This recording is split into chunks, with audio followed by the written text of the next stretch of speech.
You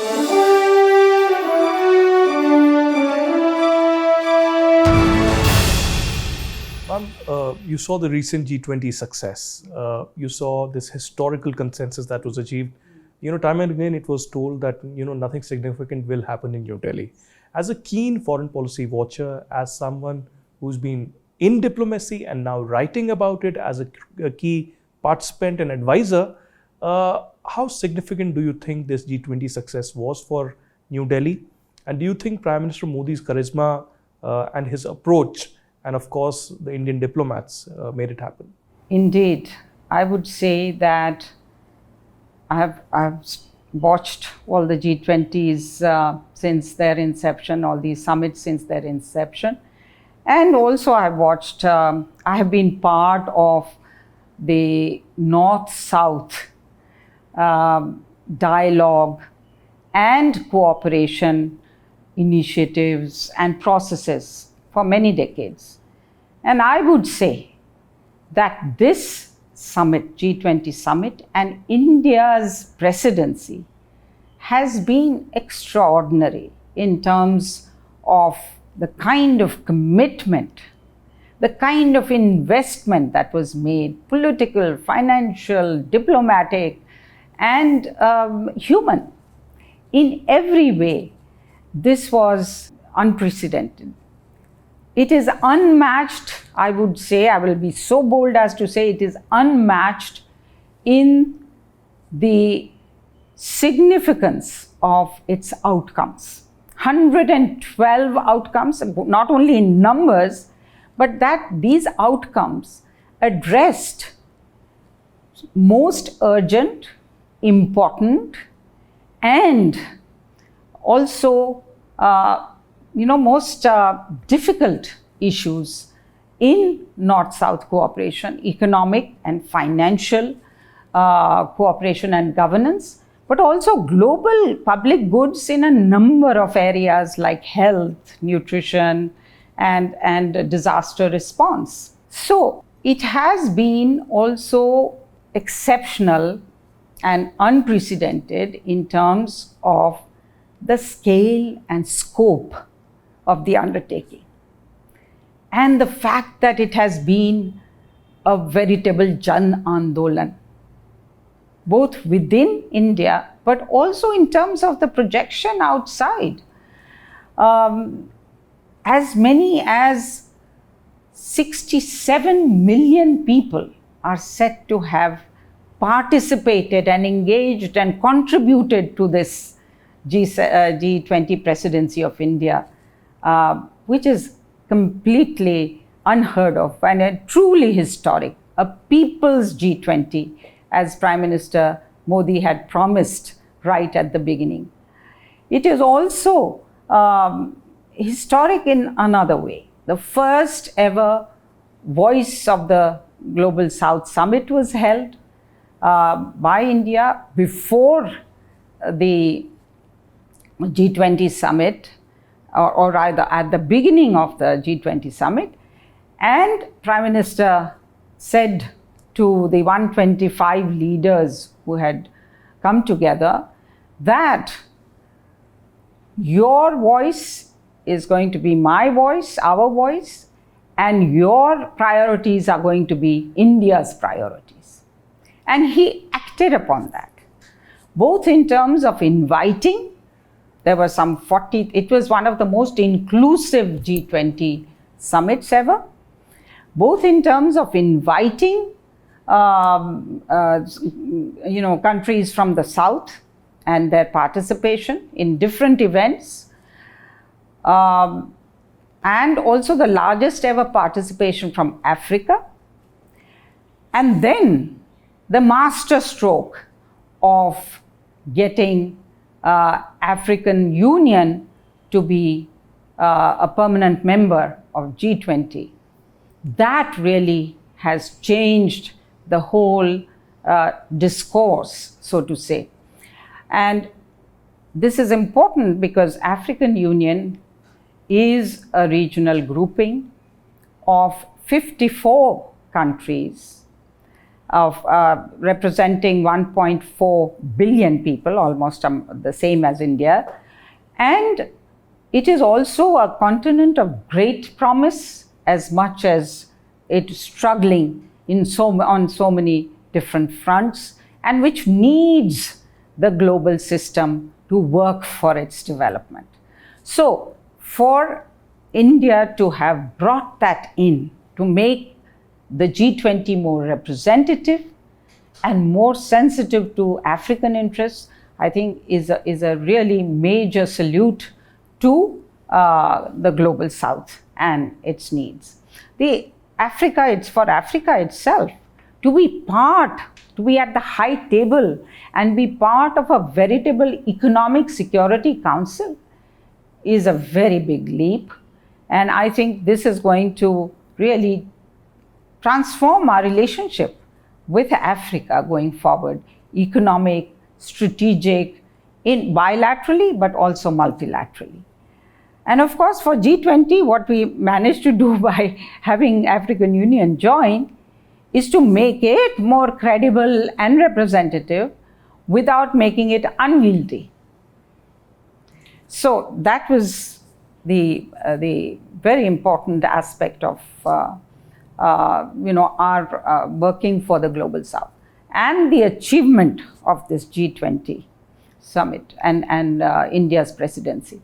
The other aspect, which is very important in terms of what was done for the Global South, is our choice of the the priority themes, where we insisted that we should have meaningful, what he called action-oriented, what Prime Minister called meaningful, action-oriented, decisive outcomes on a range of issues which are of concern to the developing countries, from the regression in SDG achievement. We are 88% of the targets we are off track as developing countries. So, and the issue of SDG finance, climate finance, and technology, all of those issues, reform of multilateral institutions to serve, to be fit for purpose, to be fit for sustainable development purpose and needs of developing countries. Then you also have the women-led development was one of the key priorities that were highlighted.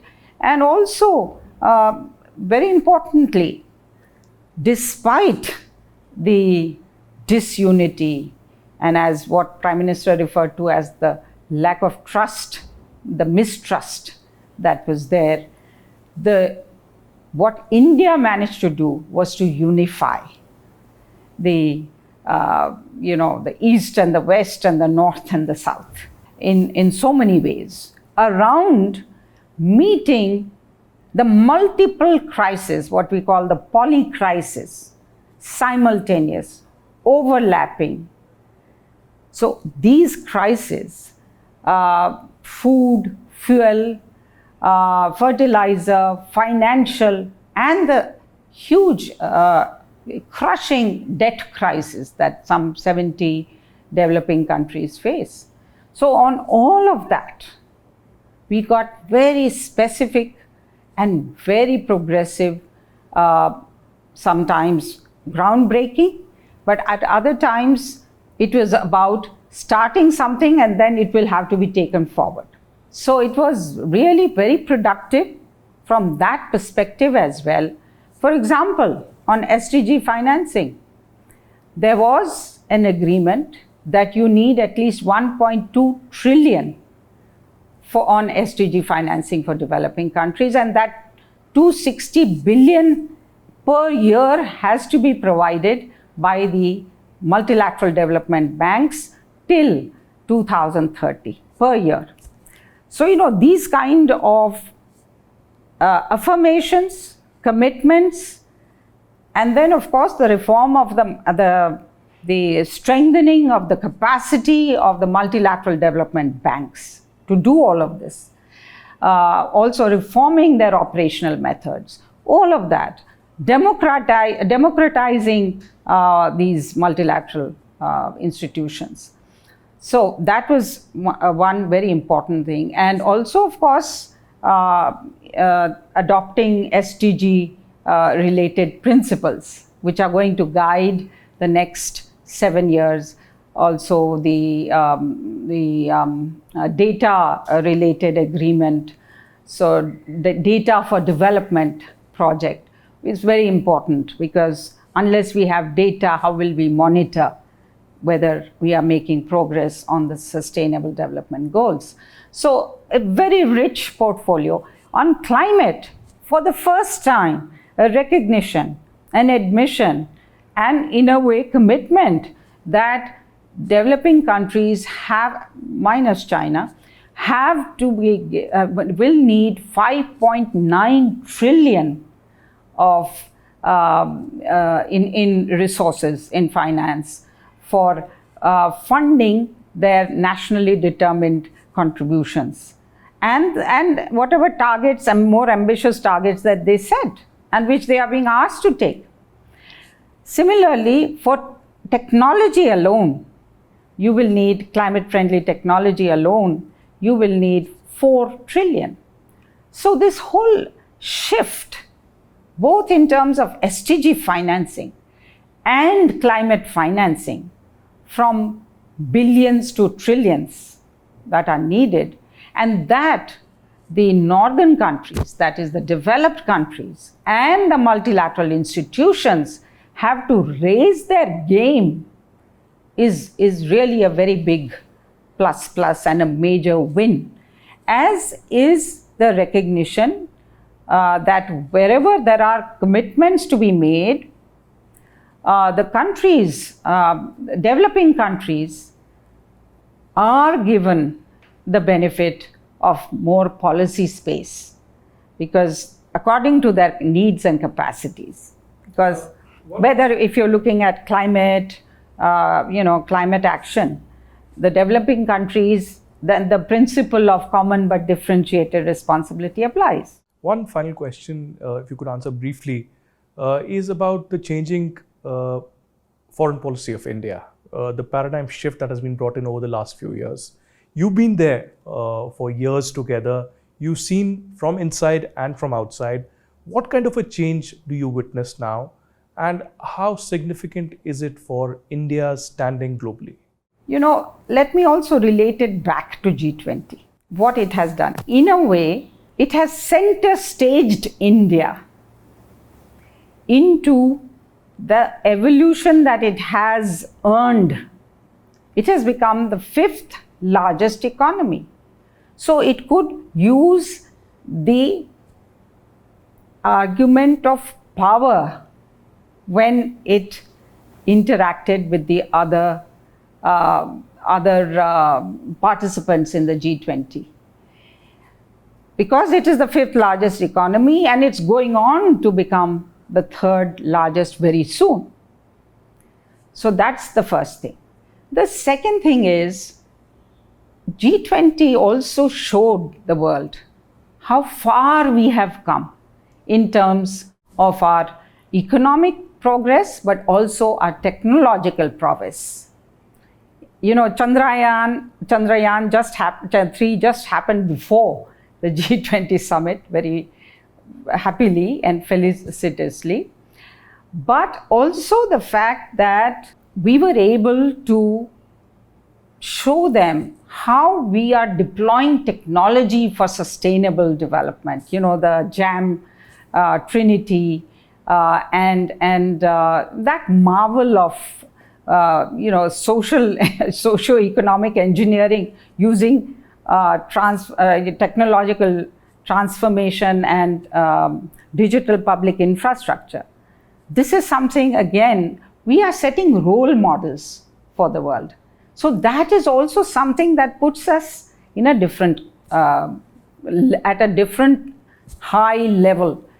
The other aspect is, I think the world very much recognized how, the prodigious efforts that India made to deal with the calamitous COVID-19, socio-economic meltdown that it caused, but also the response, India's really Bhagirath-like response to that calamity, and how overcoming that, launching the world's largest vaccine program, overcoming that, and then being able to also send out 300 million vaccines to over 100 countries through the Vaccine Maitri program.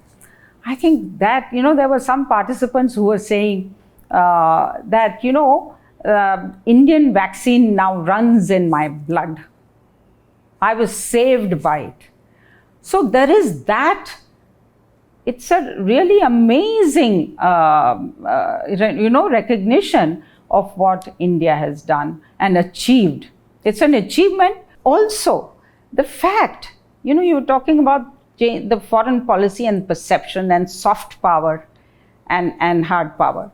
So here, in terms of soft power, I think we really came through as a civilizational state.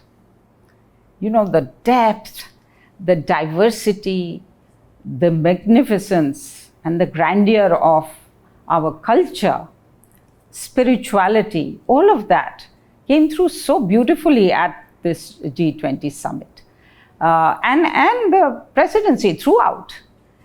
And something like 300,000 participants from outside India who got to see this, but also in terms of I don't know how many millions saw it on television over the whole presidency of India.